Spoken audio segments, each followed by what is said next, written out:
Exam ಸಮೀಪ ಇರುವುದರಿಂದ important discuss ಮಾಡ್ತಾ ಹೋಗೋಣ. ಪಂಚಾಯಿತಿ ಚುನಾವಣೆಯನ್ನ ಯಾರು ನಡೆಸ್ತಾರೆ? ಪಂಚಾಯಿತಿ ಚುನಾವಣೆಯನ್ನ ಯಾರು ನಡೆಸುತ್ತಾರೆ? ರಾಜ್ಯ ಚುನಾವಣಾ ಆಯೋಗ, ರಾಜ್ಯ ಸರ್ಕಾರ, ಪಂಚಾಯಿತಿ ರಾಜ್ಯ ಮಂತ್ರಿ, ಮುಖ್ಯ ಕಾರ್ಯದರ್ಶಿ.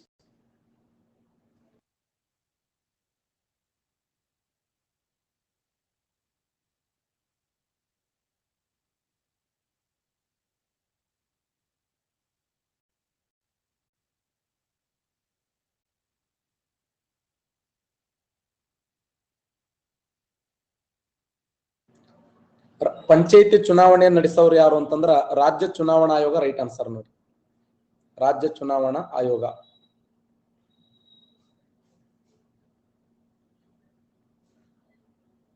ಕೇಂದ್ರ ಮಾಹಿತಿ ಆಯೋಗವನ್ನ ಯಾರ ಅಡಿಯಲ್ಲಿ ಸ್ಥಾಪಿಸಲಾಗಿದೆ? ಮಾಹಿತಿ ಹಕ್ಕು ಕಾಯ್ದೆ, ಶಿಕ್ಷಣ ಹಕ್ಕು ಕಾಯ್ದೆ, ಲೋಕಪಾಲ ಕಾಯ್ದೆ, ಕೇಂದ್ರ ಜಾಗೃತ ಆಯೋಗ ಕಾಯ್ದೆ. ಕೇಂದ್ರ ಮಾಹಿತಿ ಆಯೋಗವನ್ನ ಯಾರ ಅಡಿಯಲ್ಲಿ ಸ್ಥಾಪಿಸಲಾಗಿದೆ? ಎಸ್, ಮಾಹಿತಿ ಹಕ್ಕು ಕಾಯ್ದೆ. ರೈಟ್ ಆನ್ಸರ್ ನೋಡಿ, ಮಾಹಿತಿ ಹಕ್ಕು ಕಾಯ್ದೆ ಸರಿಯಾಗಿರುವಂತ ಉತ್ತರ. ಮಾಹಿತಿ ಹಕ್ಕು ಕಾಯ್ದೆ.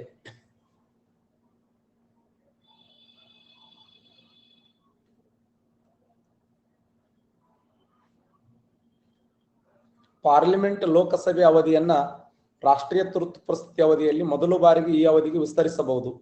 1 ತಿಂಗಳು, 3 ತಿಂಗಳು, 6 ತಿಂಗಳು, ವರ್ಷ.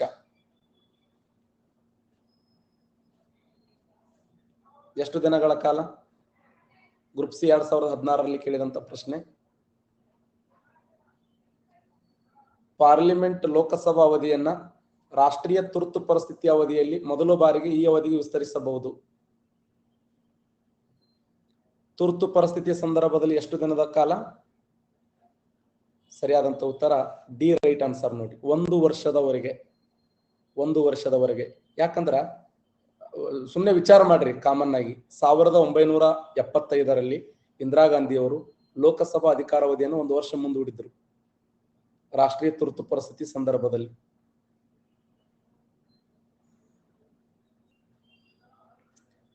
ಗ್ರೂಪ್ ಸಿ 2016ರಲ್ಲಿ ಕೇಳಿದಂತ ಪ್ರಶ್ನೆ, 2 ಪಾರ್ಲಿಮೆಂಟಿನ ಅಧಿವೇಶನಗಳ ನಡುವಿನ ಇರುವ ಗರಿಷ್ಠ ಅಂತರಾವಧಿ. 2 ಪಾರ್ಲಿಮೆಂಟಿನ ಅಧಿವೇಶನಗಳ ನಡುವೆ ಇರುವ ಗರಿಷ್ಠ ಅಂತರದ ಅವಧಿ 3 ತಿಂಗಳು, 4 ತಿಂಗಳು, 6 ತಿಂಗಳು, 9 ತಿಂಗಳು. 2 ಪಾರ್ಲಿಮೆಂಟಿನ ಅಧಿವೇಶನಗಳ ನಡುವೆ ಇರುವ ಗರಿಷ್ಠ ಅಂತರದ ಅವಧಿ. ಎಸ್, ಸರಿಯಾದಂತ ಉತ್ತರ 6 ತಿಂಗಳು. ರೈಟ್ ಆನ್ಸರ್ ನೋಡಿ, 6 ಮಂತ್, 6 ತಿಂಗಳು ಸರಿಯಾಗಿರುವಂತ ಉತ್ತರ. ಧನ ಮಸೂದೆಯು ಪ್ರಾರಂಭವಾಗುವುದು. ಧನ ಅಂದ್ರ ಹಣಕಾಸಿನ ಮಸೂದೆ ಅಂತ ಅರ್ಥ. ಗ್ರೂಪ್ ಸಿ 2016ರಲ್ಲಿ ಕೇಳಿದಂತ ಪ್ರಶ್ನೆ, ಧನ ಮಸೂದೆ ಪ್ರಾರಂಭವಾಗುವುದು ಪಾರ್ಲಿಮೆಂಟಿನ ಯಾವುದೇ ಸದನದಲ್ಲಿ? ಲೋಕಸಭೆಯಲ್ಲಿ ಮಾತ್ರ, ರಾಜ್ಯಸಭೆಯಲ್ಲಿ ಮಾತ್ರ, 2 ಸದನಗಳ ಜಂಟಿ ಸಭೆಯಲ್ಲಿ ಮಾತ್ರ ಧನ ಮಸೂದೆಯು ಪ್ರಾರಂಭವಾಗುವುದು.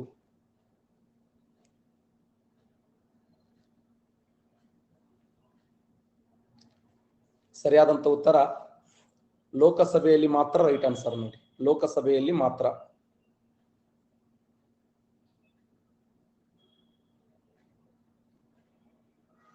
ನಾವು ನಿನ್ನೆ ಇದನ್ನು ಡಿಸ್ಕಸ್ ಮಾಡಿದ್ದೆ ನೋಡಿ. ಲೋಕಸಭೆಯ ಮೊಟ್ಟ ಮೊದಲ ಸ್ಪೀಕರ್ ಯಾರು?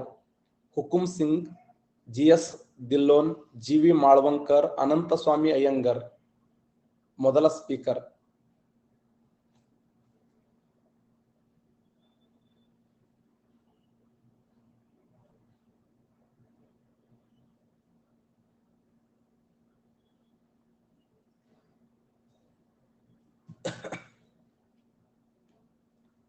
ಮೊದಲ ಸ್ಪೀಕರ್ ಯಾರು ಅಂತಂದ್ರ GV ಮಾಳ್ವಂಕರ್. ರೈಟ್ ಆನ್ಸರ್ ನೋಡಿ, GV ಮಾಳ್ವಂಕರ್. ಹಾಗಾದ್ರೆ ಸ್ವತಂತ್ರ ಭಾರತಕ್ಕಿಂತ ಮುಂಚೆ? ಎಸ್, ವಿಠಲ್ ಭಾಯಿ ಪಟೇಲ್ ನೋಡಿ. ವಿಠಲ್ ಭಾಯಿ ಪಟೇಲ್ ಯಾವ ಪಕ್ಷದವರು? ವಿಠಲ್ ಭಾಯಿ ಪಟೇಲ್ ಅವರು ಯಾವ ಪಕ್ಷದವರು? ಎಕ್ಸಲೆಂಟ್, ಸ್ವರಾಜ್ಯ ಪಕ್ಷದವರು ನೋಡಿ. ಸ್ವರಾಜ್ಯ ಪಕ್ಷದ ವಿಠಲ್ ಭಾಯಿ ಪಟೇಲ್. Right answer. ಯಾವ ವರ್ಷ ಅಂದ್ರೆ 1924.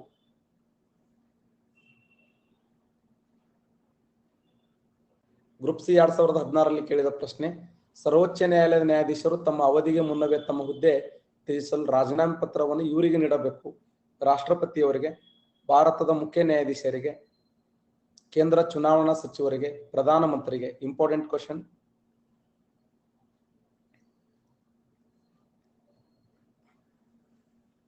ಸರಿಯಾದಂತ ಉತ್ತರ ರಾಷ್ಟ್ರಪತಿಗಳು ರೈಟ್ ಆನ್ಸರ್ ನೋಡಿ. ರಾಷ್ಟ್ರಪತಿಗಳು ಸರಿಯಾಗಿರುವಂತ ಉತ್ತರ.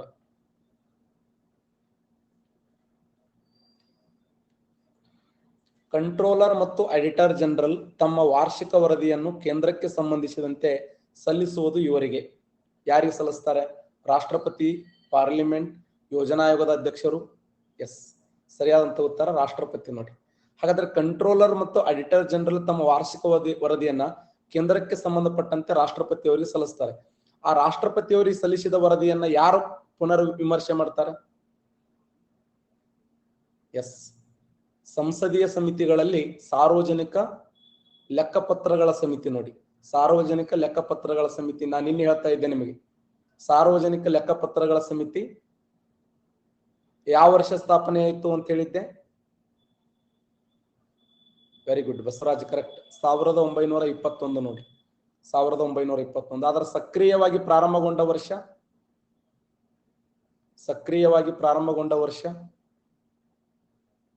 1966.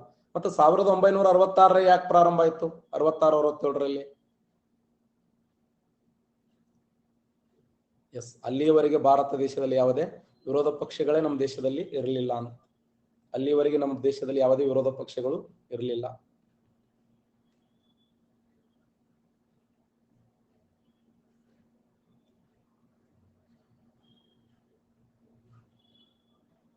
ನೂರ 48ನೇ ವಿಧಿ, 155ನೇ ವಿಧಿ, 156ನೇ ವಿಧಿ, 153ನೇ ವಿಧಿ. ಸಂವಿಧಾನದ ಯಾವ ವಿಧಿ ರಾಜ್ಯಪಾಲರ ಅಧಿಕಾರಾವಧಿಯ ಬಗ್ಗೆ ಹೇಳುತ್ತದೆ? ರಾಜ್ಯಪಾಲರ ಅಧಿಕಾರಾವಧಿಯ ಬಗ್ಗೆ ತಿಳಿಸುವಂತ ಸಂವಿಧಾನದ ವಿಧಿ ಯಾವುದು? ರಾಜ್ಯಪಾಲರ ಅಧಿಕಾರಾವಧಿಯ ಬಗ್ಗೆ ತಿಳಿಸುವ ಸಂವಿಧಾನದ ವಿಧಿ ಯಾವುದು? ಸಂವಿಧಾನದ 156ನೇ ವಿಧಿ ನೋಡಿ. ರಾಷ್ಟ್ರಪತಿಗಳು ರಾಜ್ಯಪಾಲರನ್ನ ನೇಮಕ ಮಾಡುತ್ತಾರೆ.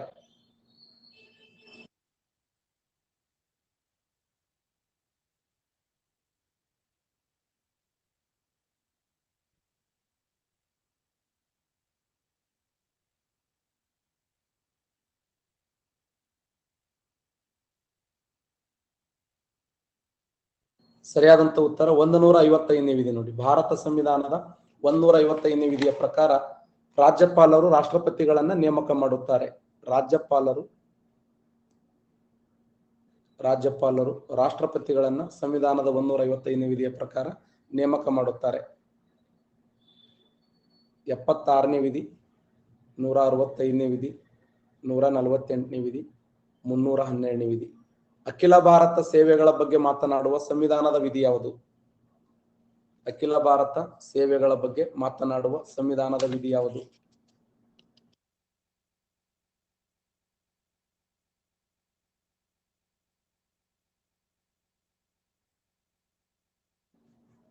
ಸಂವಿಧಾನದ 312ನೇ ವಿಧಿ ನೋಡಿ. ಅಖಿಲ ಭಾರತ ಸೇವೆಗಳ ಬಗ್ಗೆ ಮಾತನಾಡುವ ಸಂವಿಧಾನದ ವಿಧಿ 312ನೇ ವಿಧಿ. Attorney general, advocate general, CAG 312 ಅಖಿಲ ಭಾರತ ಸೇವೆಗಳು. 316ನೇ ವಿಧಿ, 201ನೇ ವಿಧಿ, 202ನೇ ವಿಧಿ, 326ನೇ ವಿಧಿ. ಮೂಲಭೂತ ಹಕ್ಕುಗಳಿಂದ ಹೊರಗುಳಿದಂತ ಕಾನೂನಾತ್ಮಕ ಹಕ್ಕು. ಮೂಲಭೂತ ಹಕ್ಕುಗಳಿಂದ ಹೊರಗುಳಿದ ಕಾನೂನಾತ್ಮಕ ಹಕ್ಕು. ಮೂಲಭೂತ ಹಕ್ಕುಗಳಿಂದ ಹೊರಗುಳಿದ ಕಾನೂನಾತ್ಮಕ ಹಕ್ಕು ಯಾವುದಂದ್ರ 326ನೇ ವಿಧಿ. ಆಕ್ಚುಲಿ ಇದು 326ನೇ ವಿಧಿ ಎಲ್ಲಿ ಇರಬೇಕಂದ್ರ ಮೂಲಭೂತ ಹಕ್ಕುಗಳಲ್ಲಿ ಇರಬೇಕಿತ್ತು. ಆದರೆ ಮೂಲಭೂತ ಹಕ್ಕುಗಳಿಂದ ಹೊರಗುಳಿದಂತ ಕಾನೂನಾತ್ಮಕ ಹಕ್ಕು 326. 265 ಆಗಿರಬಹುದು. 265ನೇ ವಿಧಿ, 300,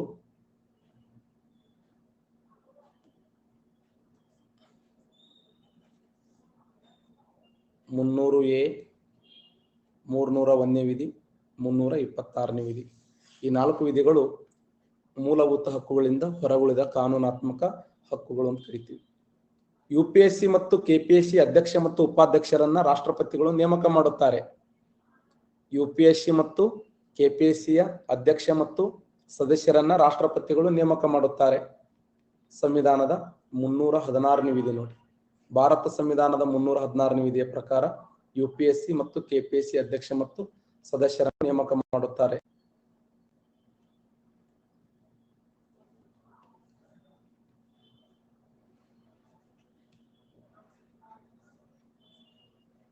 ರಾಜ್ಯಪಾಲರು, ಸ್ಪೀಕರ್, ಉಪರಾಷ್ಟ್ರಪತಿಗಳು, ಮುಖ್ಯಮಂತ್ರಿಗಳು,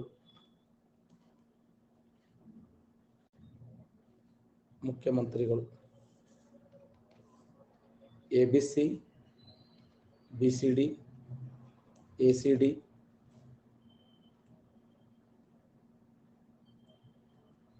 ಎಬಿಡಿ.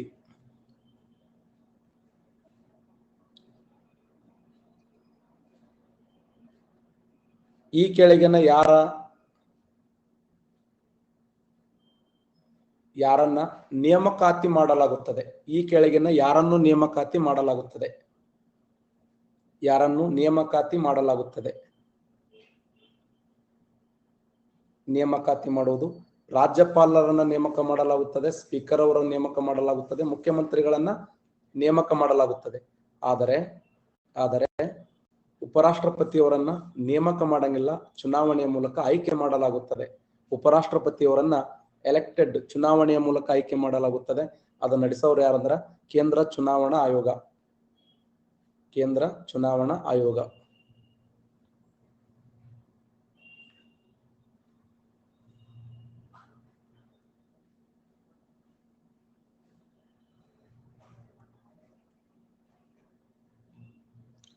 ಇಪ್ಪತ್ತೆಂಟು ಮತ್ತು 12, 12 ಮತ್ತು 28, 36 ಮತ್ತು 15, 15 ಮತ್ತು 36. ಕರ್ನಾಟಕ ರಾಜ್ಯದಿಂದ ಲೋಕಸಭೆ ಮತ್ತು ರಾಜ್ಯಸಭಾ ಸ್ಥಾನಗಳ ಸಂಖ್ಯೆ ಅನುಕ್ರಮವಾಗಿ ಕರ್ನಾಟಕ ರಾಜ್ಯದಿಂದ ಲೋಕಸಭೆ ಮತ್ತು ರಾಜ್ಯಸಭಾ ಸ್ಥಾನಗಳ ಸಂಖ್ಯೆ. ರಾಜ್ಯದಿಂದ ಲೋಕಸಭಾ ಮತ್ತು ರಾಜ್ಯಸಭಾ ಸ್ಥಾನಗಳ ಸಂಖ್ಯೆ. ಸರಿಯಾದ ಉತ್ತರ 28 ಮತ್ತು 12 ನೋಡಿ. 28 ಲೋಕಸಭಾ, 12 ರಾಜ್ಯಸಭಾ. 28 ಲೋಕಸಭಾ ಮತ್ತು 12 ರಾಜ್ಯಸಭಾ ಕರ್ನಾಟಕ ರಾಜ್ಯದಿಂದ ಆಯ್ಕೆಯಾಗುವ ಲೋಕಸಭಾ ಸ್ಥಾನಗಳು ಮತ್ತು ರಾಜ್ಯಸಭಾ ಸ್ಥಾನಗಳು ಅಂತ ಹೇಳಿ ಗುರುತಿಸ್ತೀವಿ. 85ನೇ ವಿಧಿ, 86ನೇ ವಿಧಿ, 84ನೇ ವಿಧಿ, 82ನೇ ವಿಧಿ. ಸಂವಿಧಾನದ ಯಾವ ವಿಧಿ ರಾಜ್ಯಸಭೆಯ ಸದಸ್ಯನಾಗಲು ಕನಿಷ್ಠ 30 ವರ್ಷ ವಯಸ್ಸಿರಬೇಕು ಅಂತ ಹೇಳ್ತದೆ? ರಾಜ್ಯಸಭೆಯ ಸದಸ್ಯನಾಗಲು ಕನಿಷ್ಠ 30 ವರ್ಷ ವಯಸ್ಸಿರಬೇಕು ಅಂತ ಹೇಳುವ ಸಂವಿಧಾನದ ವಿಧಿ ಯಾವುದು? ರಾಜ್ಯಸಭಾ ಸದಸ್ಯನಾಗಲು ಕನಿಷ್ಠ 30 ವರ್ಷ ವಯಸ್ಸಾಗಿರಬೇಕು ಅಂತ ಹೇಳುವ ಸಂವಿಧಾನದ ವಿಧಿ ಯಾವುದಂದ್ರೆ 84ನೇ ವಿಧಿ ನೋಡಿ. ಭಾರತ ಸಂವಿಧಾನದ 84ನೇ ವಿಧಿ ಇದು ಹೇಳ್ತದೆ. ವಯೋಮಿತಿಯ ಬಗ್ಗೆ ಮಾತನಾಡುವ ವಿಧಿ.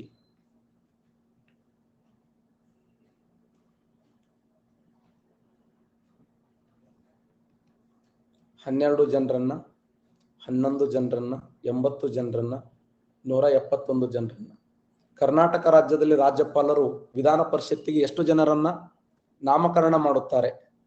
ಕರ್ನಾಟಕ ರಾಜ್ಯದಲ್ಲಿ ವಿಧಾನ ಪರಿಷತ್ತಿಗೆ ರಾಜ್ಯಪಾಲರು ಎಷ್ಟು ಜನರನ್ನ ನಾಮಕರಣ ಮಾಡುತ್ತಾರ ಅಂತಂದ್ರೆ ಸರಿಯಾದಂತ ಉತ್ತರ 11 ಜನರನ್ನ ನಾಮಕರಣ ಮಾಡ್ತಾರೆ ನೋಡಿ. ಯಾವ ವಿಧಿಯ ಪ್ರಕಾರ ಅಂತಂದ್ರೆ 171ನೇ ವಿಧಿಯ ಪ್ರಕಾರ. ಭಾರತ ಸಂವಿಧಾನದ 171ನೇ ವಿಧಿಯ ಪ್ರಕಾರ 11 ಜನರನ್ನ ಆಯ್ಕೆ ಮಾಡುತ್ತಾರೆ. ಅದು ಯಾವ ಕ್ಷೇತ್ರ ಅಂದ್ರೆ loss plus cooperative, literature, art, science, social service and cooperation. ಈ 5 ಕ್ಷೇತ್ರಗಳಲ್ಲಿ ಸಾಧನೆ ಮಾಡಿದ ಸಾಧಕರನ್ನು ಗುರುತಿಸಿ ಸಂವಿಧಾನದ 171ನೇ ವಿಧಿಯ ಪ್ರಕಾರ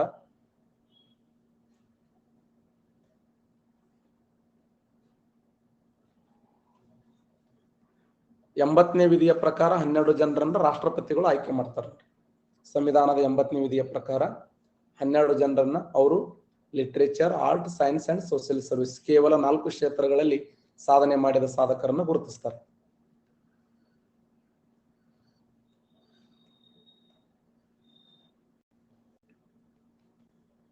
ಆರು ರಾಜ್ಯಗಳು, 7 ರಾಜ್ಯಗಳು, 8 ರಾಜ್ಯಗಳು, 10 ರಾಜ್ಯಗಳು. ವಿಧಾನ ಪರಿಷತ್ತು ಪ್ರಸ್ತುತ ಕರ್ನಾಟಕ ಭಾರತ ದೇಶದ ಎಷ್ಟು ರಾಜ್ಯಗಳಲ್ಲಿದೆ? ವಿಧಾನ ಪರಿಷತ್ತು ಪ್ರಸ್ತುತ ಭಾರತ ದೇಶದ ಎಷ್ಟು ರಾಜ್ಯಗಳಲ್ಲಿ ನೋಡ್ತೀವಿ?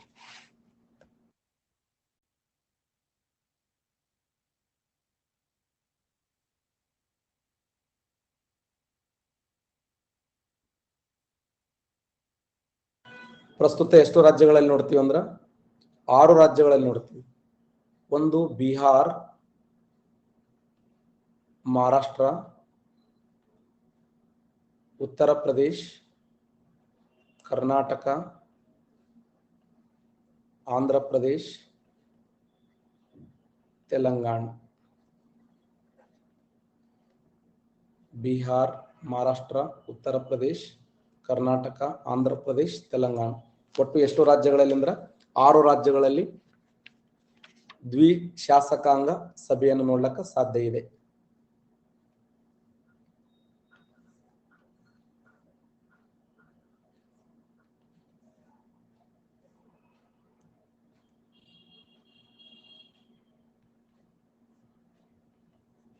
ಆರು ವರ್ಷ, 5 ವರ್ಷ, 8 ವರ್ಷ, ಶಾಶ್ವತ. ಸಿಎಜಿಯವರ ಅಧಿಕಾರಾವಧಿ ಎಷ್ಟು? ಸಿಎಜಿಯವರ ಅಧಿಕಾರಾವಧಿ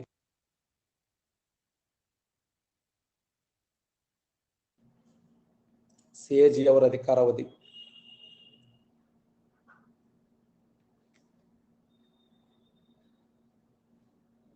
ಸಿಎಜಿಯವರ ಅಧಿಕಾರಾವಧಿ 6 ವರ್ಷ ಇಲ್ಲವೇ 65 ವರ್ಷ. ನೋಡಿ, 6 ವರ್ಷ ಇಲ್ಲವೇ 65 ವರ್ಷ ಯಾವುದು ಆಗ್ತದಲ್ಲ ಅದರ ಪ್ರಕಾರ ಸಿಎಜಿಯವರ ಅಧಿಕಾರಾವಧಿ ಇರ್ತದೆ.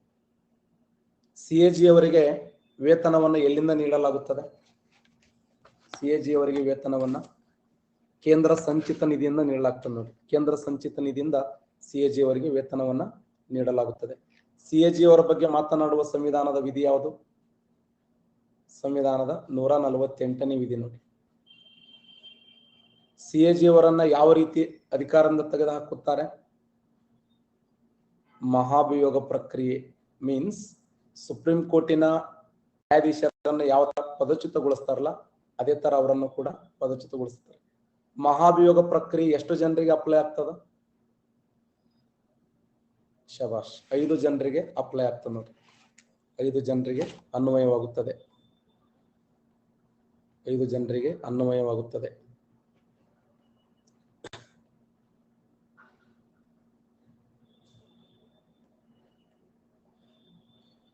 ಸಿಎಜಿ,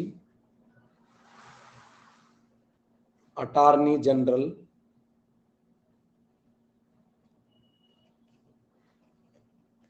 ಅಡ್ವೊಕೇಟ್ ಜನರಲ್,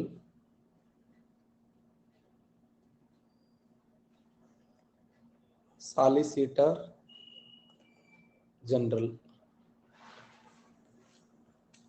ಯಾವುದು ಸಂವಿಧಾನಾತ್ಮಕವಾಗಿರುವ ಹುದ್ದೆ ಅಲ್ಲ? ಯಾವುದು ಸಂವಿಧಾನಾತ್ಮಕವಾಗಿರುವ ಹುದ್ದೆ?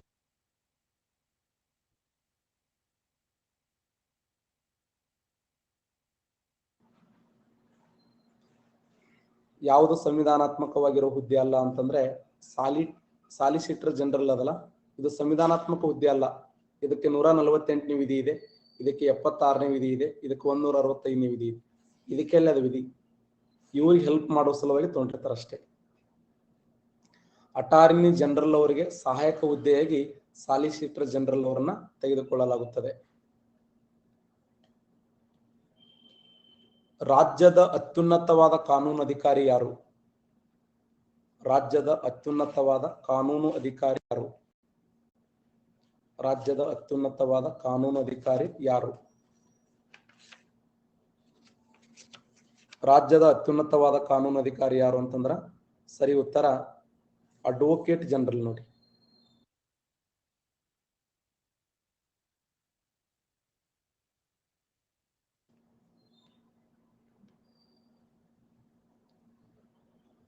ಸಾಮಾನ್ಯ ಮಸೂದೆ,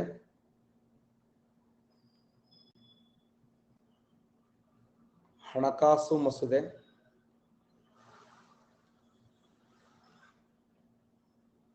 ವಿಶೇಷ ಮಸೂದೆ, ತಿದ್ದುಪಡಿ ಮಸೂದೆ. ಈ ಕೆಳಗಿನ ಯಾವ ಮಸೂದೆಯನ್ನು ಸಂಸತ್ತಿನಲ್ಲಿ ಮಂಡಿಸುವುದಿಲ್ಲ? ಈ ಕೆಳಗಿನ ಯಾವ ಮಸೂದೆಯನ್ನ ಸಂಸತ್ತಿನಲ್ಲಿ ಮಂಡಿಸುವುದಿಲ್ಲ?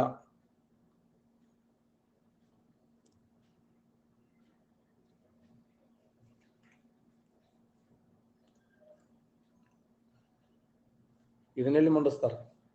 ಸಾಮಾನ್ಯ ಮಸೂದೆ ಮಂಡಿಸ್ತಾರ, ಹಣಕಾಸಿನ ಮಸೂದೆ ಮಂಡಿಸ್ತಾರ, ತಿದ್ದುಪಡಿ ಮಸೂದೆಯನ್ನು ಮಂಡಿಸ್ತಾರೆ. ಮೂರು ಮಸೂದೆಗಳನ್ನು ಮಂಡಿಸ್ತಾರೆ. ಸಾಮಾನ್ಯ ಮಸೂದೆ, ಹಣಕಾಸಿನ ಮಸೂದೆ, ತಿದ್ದುಪಡಿ ಮಸೂದೆ. ಆದರೆ ಯಾವುದೇ ಕಾರಣಕ್ಕೂ ವಿಶೇಷ ಮಸೂದೆಯನ್ನು ಮಂಡಿಸುವುದಿಲ್ಲ. ಯಾವ ಮಸೂದೆಗೆ ಸಂಬಂಧಪಟ್ಟಂತೆ ರಾಷ್ಟ್ರಪತಿಗಳು ಜಂಟಿ ಅಧಿವೇಶನವನ್ನು ಕರೆಯುತ್ತಾರೆ? ಯಾವ ಮಸೂದೆಗೆ ಸಂಬಂಧಪಟ್ಟಂತೆ ರಾಷ್ಟ್ರಪತಿಗಳು ಜಂಟಿ ಅಧಿವೇಶನವನ್ನು ಕರೆಯುತ್ತಾರೆ? ಜಂಟಿ ಅಧಿವೇಶನವನ್ನು ಕರೆಯುತ್ತಾರೆ. ಯಾವ ಮಸೂದೆಗೆ ಸಂಬಂಧಪಟ್ಟಂತೆ ರಾಷ್ಟ್ರಪತಿಗಳು ಜಂಟಿ ಅಧಿವೇಶನ ಕರೀತಾರೆ ಅಂದ್ರೆ ಸಾಮಾನ್ಯ ಮಸೂದೆಗೆ ಸಂಬಂಧಪಟ್ಟಂತೆ ರಾಷ್ಟ್ರಪತಿಗಳು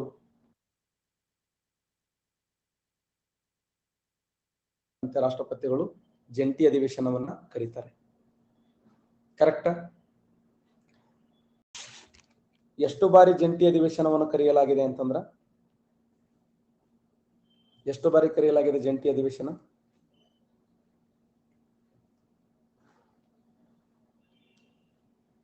ಎಸ್, 3 ಬಾರಿ. 1961ರಲ್ಲಿ ಎದಕ್ಕೆ ಸಂಬಂಧಪಟ್ಟಂತೆ? ವರದಕ್ಷಿಣಾ ನಿಷೇಧ ಕಾಯ್ದೆಗೆ ಸಂಬಂಧಪಟ್ಟಂತೆ. 1978ರಲ್ಲಿ ಬ್ಯಾಂಕಿಂಗ್ ಸೇವಾ ಕಾಯ್ದೆಗೆ ಸಂಬಂಧಪಟ್ಟಂತೆ. ಇನ್ನು 2002ರಲ್ಲಿ ಫೋಟೋ ಕಾಯ್ದೆಗೆ ಸಂಬಂಧಪಟ್ಟಂತೆ. 2002ರಲ್ಲಿ ಫೋಟೋ ಕಾಯ್ದೆಗೆ ಸಂಬಂಧಪಟ್ಟಂತೆ, ಬ್ಯಾಂಕಿಂಗ್ ಸೇವಾ ಕಾಯ್ದೆಗೆ ಸಂಬಂಧಪಟ್ಟಂತೆ 1978. ಇನ್ನು ವರದಕ್ಷಿಣಾ ನಿಷೇಧ ಕಾಯ್ದೆ 1961. 3 ಬಾರಿ ಜಂಟಿ ಅಧಿವೇಶನವನ್ನ ಕರೆಯಲಾಗಿದೆ.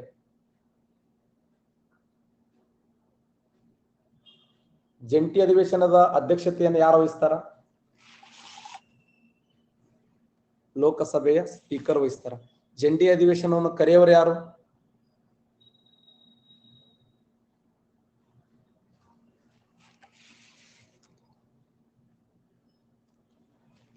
ರಾಷ್ಟ್ರಪತಿಗಳು ಕರೀತಾರೆ. ಜಂಟಿ ಅಧಿವೇಶನವನ್ನ ಯಾವ ಸಂದರ್ಭದಲ್ಲಿ ಕರೀತಾರ ಅಂತಂದ್ರ ನಂಬರ್ ಒನ್ ಯಾವ ಸಂದರ್ಭದಲ್ಲಿ? ಹೊಸ ವರ್ಷದ ಮೊದಲ ಅಧಿವೇಶನ. ಕರೆಕ್ಟಾ? ಹೊಸ ವರ್ಷದ ಮೊದಲ ಅಧಿವೇಶನದ ಸಂದರ್ಭದಲ್ಲಿ ಕರೀತಾರೆ. ನಂಬರ್ 2 ಮತ್ತೆ ಯಾವಾಗ ಕರೀತಾರೆ? ಸಾರ್ವತ್ರಿಕ ಚುನಾವಣೆ ನಂತರ ಮೊದಲ ಅಧಿವೇಶನ. ಸಾರ್ವತ್ರಿಕ ಚುನಾವಣೆಯ ನಂತರ ಮೊದಲ ಅಧಿವೇಶನದಲ್ಲಿ ಜಂಟಿ ಅಧಿವೇಶನವನ್ನು ಕರೀತಾರೆ. ನಂಬರ್ 3 ಯಾವುದು? ಒಂದು ಸದನದಲ್ಲಿ ಅನುಮೋದನೆಗೊಂಡಿರತಕ್ಕಂತ ಸಾಮಾನ್ಯ ಮಸೂದೆ ಇನ್ನೊಂದು ಸದನವು ತಿರಸ್ಕಾರ ಮಾಡಿದಾಗ. ಸಾಮಾನ್ಯ ಮಸೂದೆ ಇನ್ನೊಂದು ಸದನದಲ್ಲಿ ತಿರಸ್ಕಾರ ಮಾಡಿದಾಗ ಯಾಕ ಅಂತ ಅವ್ರು ಕೇಳ್ತಾರೆ. ಯಾಕೆ, ಏನಾಗಿರುತ್ತೆ ಅಂದ್ರೆ ಇನ್ನ ಮತ್ತೆ ಯಾವ ಸಂದರ್ಭದಲ್ಲಿ ಕರೀತಾರೆ? ಇನ್ನೊಂದು ಸಂದರ್ಭ ಯಾವಂದ್ರ ಸಾಮಾನ್ಯ ಮಸೂದೆಯನ್ನ 6 ತಿಂಗಳಾದರೂ ಕೂಡ ಇವತ್ತು ರಾಜ್ಯಸಭೆ ವಾಪಸ್ ಕಳಿಸಲಿಲ್ಲ ಅಂತಂದ್ರ, 6 ತಿಂಗಳಾದರೂ ಕೂಡ ರಾಜ್ಯಸಭೆ ವಾಪಸ್ ಕಳಿಸಲಿಲ್ಲ ಅಂತಂದ್ರ, ಅಥವಾ ಲೋಕಸಭೆ ವಾಪಸ್ ಕಳಿಸಲಿಲ್ಲ ಅಂತಂದ್ರ ರಾಜ್ಯಸಭೆ ಕೇಳ್ತದ, ಹಣ ಚೆಕ್ ಮಾಡಿದ್ರೆ ಏನ್ರಿ ಅಂತ ವೇಟ್ ಮಾಡ ಅಂತಿದ್ರ ಲೋಕಸಭೆಯವರು. ಲೋಕಸಭೆ ಕಳಿಸಿರ್ತಾರ, ಅವಾಗ ರಾಜ್ಯಸಭೆಯವರು ಹಣ ವೇಟ್ ಮಾಡಿ ಅಂತ ಕಳಿಸ್ತದ ಅಂದ್ರೆ ಆ ಸಮಯದಲ್ಲಿ ರಾಷ್ಟ್ರಪತಿಗಳು ಮಧ್ಯಸ್ಥಿಕೆ ವಹಿಸ್ತಾರೆ. ಅವಾಗ ಈ 4 ಸಂದರ್ಭಗಳಲ್ಲಿ ನೆನ್ಪಿಡಿ, ವೆರಿ ವೆರಿ ಇಂಪಾರ್ಟೆಂಟ್.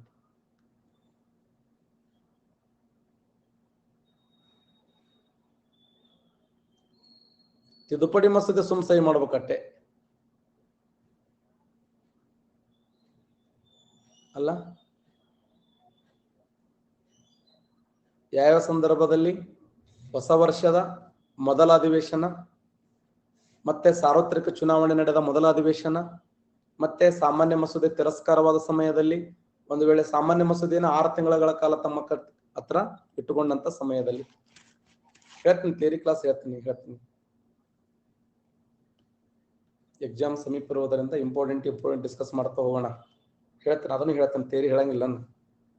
266ನೇ ವಿಧಿ, 267ನೇ ವಿಧಿ, 279A ವಿಧಿ, 280ನೇ ವಿಧಿ. ಸಂವಿಧಾನದ ಯಾವ ವಿಧಿ ಸಂಚಿತ ನಿಧಿಯ ಬಗ್ಗೆ ಮಾತನಾಡುತ್ತದೆ?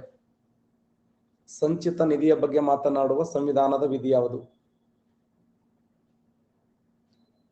ಸಂಚಿತ ನಿಧಿಯ ಬಗ್ಗೆ ಮಾತನಾಡುವ ಸಂವಿಧಾನದ ವಿಧಿ ಯಾವ್ದಂದ್ರ 266ನೇ ವಿಧಿ ನೋಡಿ.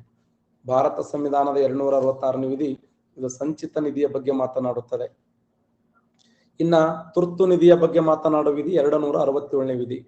279A ವಿಧಿ ಏನ್ ಹೇಳ್ತದಂದ್ರ GST ಕೌನ್ಸಿಲ್ ಬಗ್ಗೆ ಮಾತಾಡ್ತದೆ, GST ಕೌನ್ಸಿಲ್.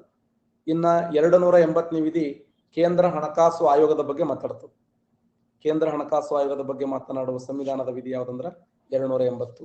ಹಾಗಾದ್ರೆ ಕೇಂದ್ರ ಹಣಕಾಸು ಆಯೋಗವನ್ನು ಯಾರು ನೇಮಕ ಮಾಡ್ತಾರ? ಕೇಂದ್ರ ಹಣಕಾಸು ಆಯೋಗವನ್ನು ಯಾರು ನೇಮಕ ಮಾಡ್ತಾರ ಅಂದ್ರ ರಾಷ್ಟ್ರಪತಿಗಳ ನೇಮಕ ಮಾಡ್ತಾರೆ. ಪ್ರತಿ ಎಷ್ಟು ವರ್ಷಕ್ಕೊಮ್ಮೆ ನೇಮಕ ಮಾಡ್ತಾರೆ? ಪ್ರತಿ 5 ವರ್ಷಕ್ಕೊಮ್ಮೆ ನೇಮಕ ಮಾಡ್ತಾರೆ ನೋಡಿ. ಪ್ರತಿ 5 ವರ್ಷಕ್ಕೊಮ್ಮೆ ನೇಮಕ ಮಾಡುತ್ತಾರೆ. 1956, 1950, 1952, 1958. ಜನವರಿ 26, ಜನವರಿ 28, ಜನವರಿ 26, ಜನವರಿ 1. ಸುಪ್ರೀಂ ಕೋರ್ಟ್ ಸ್ಥಾಪನೆಯಾದ ವರ್ಷ ಮತ್ತು ದಿನಾಂಕ. ಸುಪ್ರೀಂ ಕೋರ್ಟ್ ಸ್ಥಾಪನೆಯಾದ ವರ್ಷ ಮತ್ತು ದಿನಾಂಕ.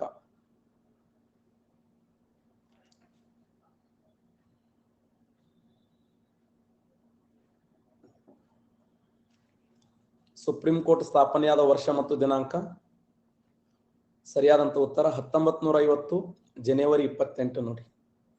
ಹಾಗಾದ್ರೆ ಸ್ವತಂತ್ರಕ್ಕಿಂತ ಮುಂಚೆ ಸುಪ್ರೀಂ ಕೋರ್ಟ್ ಸ್ಥಾಪನೆಯಾಗಿತ್ತು ಯಾವ ಕಾಯ್ದೆ ಪ್ರಕಾರ? ಸಿದ್ದು ಕರೆಕ್ಟ್. ರೆಗ್ಯುಲೇಟಿಂಗ್ ಕಾಯ್ದೆ ನೋಡಿ. 1773ರಲ್ಲಿ ರೆಗ್ಯುಲೇಟಿಂಗ್ ಕಾಯ್ದೆ ಬಂತು. 1773ರ ರೆಗ್ಯುಲೇಟಿಂಗ್ ಕಾಯ್ದೆ ಪ್ರಕಾರ 1774ರಲ್ಲಿ ಸುಪ್ರೀಂ ಕೋರ್ಟ್ ಸ್ಥಾಪನೆ ಆಯಿತು ಕಲ್ಕತ್ತಾದಲ್ಲಿ. ಕಲ್ಕತ್ತಾ ಸುಪ್ರೀಂ ಕೋರ್ಟಿನ ಮೊದಲ ಮುಖ್ಯ ನ್ಯಾಯಾಧೀಶ ಯಾರಾಗಿದ್ರು ಅಂದ್ರ ಸರ್ ಎಲಿಜಾ ಇಂಪೆ.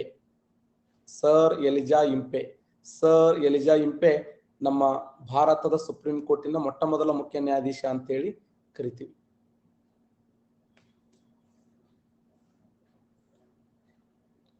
ನೂರ 24ನೇ ವಿಧಿ, 129ನೇ ವಿಧಿ, 131ನೇ ವಿಧಿ, 132ನೇ ವಿಧಿ. ಸಂವಿಧಾನದ ಯಾವ ವಿಧಿಯು ಮೇಲ್ಮನವಿಯ ಬಗ್ಗೆ ತಿಳಿಸುತ್ತದೆ? ಸುಪ್ರೀಂ ಕೋರ್ಟಿನಲ್ಲಿ ಸಂವಿಧಾನದ ಯಾವ ವಿಧಿ ಮೇಲ್ಮನವಿಯ ಬಗ್ಗೆ ತಿಳಿಸುತ್ತದೆ? ಎಟ್ ಹಾಕಿದ್ರು ತಪ್ಪಾತವ ಅಂತ ಒಳಗ ಜಗದಾಡ್ ನೀವೆಲ್ಲ ಹಾಕಬೇಕತ್ತೀರಿ, ಎಲ್ಲೆಲ್ಲೆಲ್ಲೆಲ್ಲಿ ಹತ್ತಲಾಗದ. ಸಂವಿಧಾನದ 132ನೇ ವಿಧಿ. ಒಂದ್ ಸಾರಿ ತಪ್ಪೌದಾ? 2ನೇ ಸಾರಿ ತಪ್ಪಂಗಿಲ್ಲ ನೀವು. ಒಂದ್ ಸಾರಿ ತಪ್ಪಬಹುದು, 2 ಸಾರಿ ತಪ್ಪಬಹುದು, 3ನೇ ಸಾರಿ ಕರೆಕ್ಟ್ ಆನ್ಸರ್ ಮಾಡ್ತೀರಿ. ಅವೇ ಕ್ವಶನ್ ರಿವಿಷನ್ ಮಾಡ್ತೀವಲ್ಲ. ಸರಿಯಾದಂತ ಉತ್ತರ 132ನೇ ವಿಧಿ ಮೇಲ್ಮನಿ. ಅಂದ್ರೆ ಈಗ ಹೈಕೋರ್ಟ್ ಏನೋ ಒಂದು ನಮಗೆ ತೃಪ್ತಿ ಅನಿಸಿಲ್ಲಪ್ಪ ಅಂದಾಗ ನಾವು ಸುಪ್ರೀಂ ಕೋರ್ಟಿಗೆ ಕಳ್ಸಕ್ ಅವಕಾಶ ಇದೆ, ಹೌದಲ್ಲ?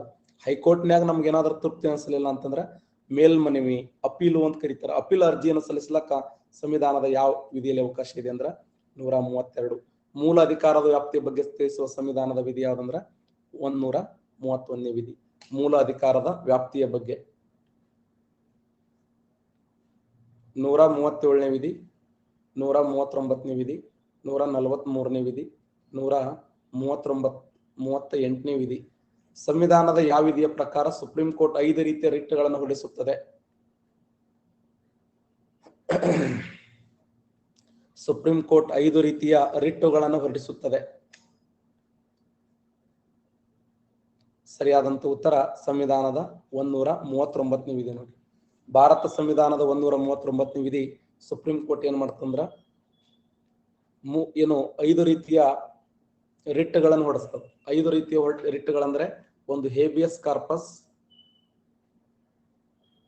ಹೇಬಿಯಸ್ ಕಾರ್ಪಸ್, ಮತ್ತೆ ಮ್ಯಾಂಡಮಸ್, ಮ್ಯಾಂಡಮಸ್, ಮತ್ತೆ ಸರ್ಟಿಯೋರರಿ, ಸರ್ಟಿಯೋರರಿ, ಮತ್ತೆ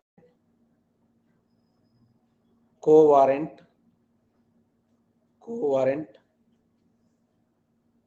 ಕೋವಾರೆಂಟ್, ಮತ್ತೆ prohibition, prohibition. Habeas corpus, mandamus, certiorari, quo warranto, prohibition. ವ್ಯಕ್ತಿ ಸ್ವಾತಂತ್ರ್ಯದ ಬಹುದೊಡ್ಡ ಚಿಹ್ನೆ ಹೇಬಿಯಸ್ ಕಾರ್ಪಸ್. ಮ್ಯಾಂಡಮಸ್ ಅಂದ್ರ ಅಧೀನ ನ್ಯಾಯಾಲಯಗಳು ಅಥವಾ ಸಂವಿಧಾನಬದ್ಧ ಸಂಸ್ಥೆಗಳು ನಮ್ಮ ಕೆಲಸ ಮಾಡ್ಲಿಲ್ಲ ಅಂದ್ರೆ ಅದ್ರ ವಿರುದ್ಧ ಹೊರಡಿಸಕ್ ಸಾಧ್ಯ ಇದೆ. ಸರ್ಟಿಯೋರರಿ ಅಂತಂದ್ರ ಒಂದು ನ್ಯಾಯಾಲಯದಿಂದ ಇನ್ನೊಂದು ನ್ಯಾಯಾಲಯಕ್ಕೆ ಮೊಕದ್ದಮೆಯನ್ನ ಕಳಿಸುವುದು. ಕೋ ವಾರೆಂಟ್ ಅಂದ್ರೆ ಏನು? ಅಕ್ರಮವಾಗಿ ಸರ್ಕಾರಿ ಹುದ್ದೆಯನ್ನು ಪಡ್ಕೊಂಡ್ರ, ಅಕ್ರಮವಾಗಿ ಸಂವಿಧಾನಬದ್ಧ ಹುದ್ದೆಯನ್ನು ಪಡ್ಕೊಂಡ್ರ ಆ ವ್ಯಕ್ತಿಯ ವಿರುದ್ಧ ಹೊಡಿಸುವಂತ ರಿಟ್ ಅನ್ನ ಕೋ ವಾರೆಂಟ್ ಅಂತ ಕರಿತೀವಿ. ಇವತ್ತು ಹೆಂಗ ಸಚಿವ ಸಂಪುಟದಲ್ಲಿ, ನಮ್ಮ ಕರ್ನಾಟಕ ರಾಜ್ಯ ಸಚಿವ ಸಂಪುಟದಲ್ಲಿ MLA ಇಲ್ಲ, ಆದ್ರೂ ಹೋಗಿ MLA ಸೀಟ್ ಮ್ಯಾಗ ಕೂತು ಬಿಟ್ಟಿದ್ದ ಒಳಗಡೆ. ಒಳಗೆ ಬೆಂಕಿ ಅದಾವ, ರತ್ನಗಳದ ಒಂದೊಂದು. ಪಾಪ ಹಿರಿಯಮದಾನ, ಏನು ಗೊತ್ತಿಲ್ಲ ಪಾಪ, ಒಳಗೆ ಹೋಗಿ ಕೂತ್ ಬಿಟ್ಟಾನ. ಬಂದು ಕೇಳ್ಯಾರ ಅವ್ರೆಲ್ಲ, ಮಾರ್ಷಲ್ ಗೀರ್ಷಲ್ ಯಾರು ಅಣ್ಣ MLA ಅಂತ ಹೇಳ್ಯಾರ.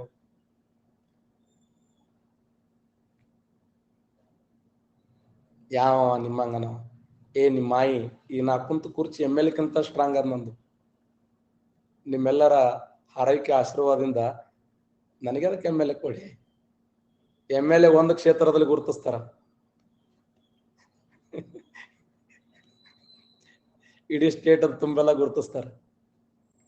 ಒಂದು ಕ್ಷೇತ್ರದಲ್ಲಿ MLA ಗುರುತಿಸಬಹುದು. MLA 5 ವರ್ಷಕ್ಕೆ ಮಾತ್ರ MLA. ನಮ್ಮಲ್ಲಿ ನಾಲೆಜ್ ಇರುತ್ತನೋ MLAನೇ.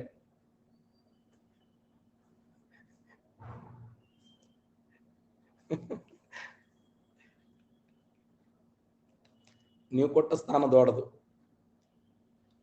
ನೀವು ಯಾವ MLA ಕೈ ನಮಸ್ಕಾರ ಮಾಡಂಗಿಲ್ಲ, ನನಗೆ ಯಾವಾಗಲೂ ನಮಸ್ಕಾರ ಮಾಡ್ತೀರಿ. ಅದ ಒಂದು ಪ್ರೀತಿ.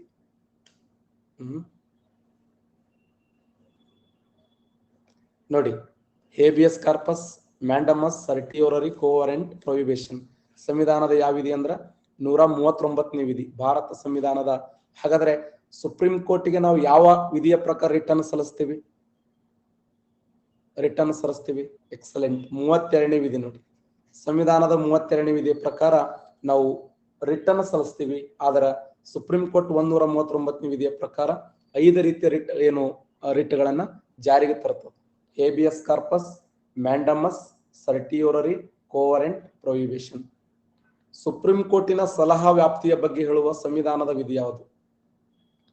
ಸುಪ್ರೀಂ ಕೋರ್ಟಿನ ಸಲಹಾ ವ್ಯಾಪ್ತಿಯ ಬಗ್ಗೆ ಸಲಹೆ ಕೊಡ್ತದೆ, ರಾಷ್ಟ್ರಪತಿಯವರಿಗೆ ಸಲಹೆಯನ್ನು ನೀಡುವಂತ ವಿಧಿ ಯಾವುದು?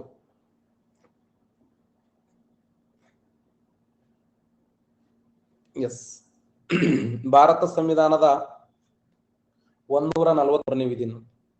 ಸಂವಿಧಾನದ 143ನೇ ವಿಧಿ ಏನಪ್ಪಾ ಅಂತಂದ್ರೆ ಮಾರ್ಗದರ್ಶನ ಮಾಡುತ್ತದೆ, ಸಲಹೆ ಕೊಡ್ತದೆ ರಾಷ್ಟ್ರಪತಿಯವರು. ರಾಷ್ಟ್ರಪತಿಯವರ ಸಲಹೆಯನ್ನ ಸ್ವೀಕಾರ ಮಾಡಬಹುದು ಅಥವಾ ಮಾಡದೇ ಇರಬಹುದು.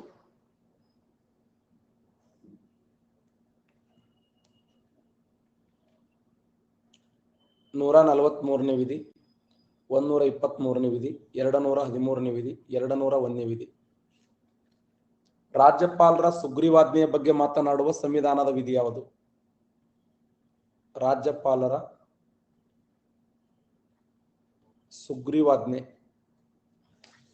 ರಾಜ್ಯಪಾಲರ ಸುಗ್ರೀವಾಜ್ಞೆಯ ಬಗ್ಗೆ ಮಾತನಾಡುವ ಸಂವಿಧಾನದ ವಿಧಿ ಯಾವುದಂದ್ರ 213ನೇ ವಿಧಿ. ನೋಡಿ, ರಾಷ್ಟ್ರಪತಿಯವರ ಸುಗ್ರೀವಾಜ್ಞೆ ಅಂದ್ರ 123, ರಾಜ್ಯಪಾಲರ ಸುಗ್ರೀವಾಜ್ಞೆ ಅಂದ್ರ 213.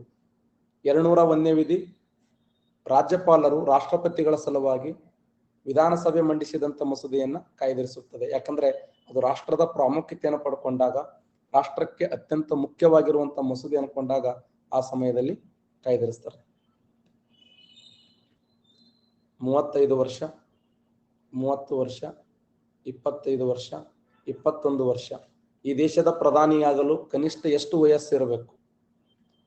ನಮ್ಮ ದೇಶದ ಪ್ರಧಾನಿಯಾಗಲು ಕನಿಷ್ಠ ವಯೋಮಿತಿ, ನಮ್ಮ ದೇಶದ ಪ್ರಧಾನಮಂತ್ರಿಯಾಗಲು ಕನಿಷ್ಠ ವಯೋಮಿತಿ ನೋಡಿ 18%, 35 ವರ್ಷ ಅಂತ ಹಾಕಿರಿ.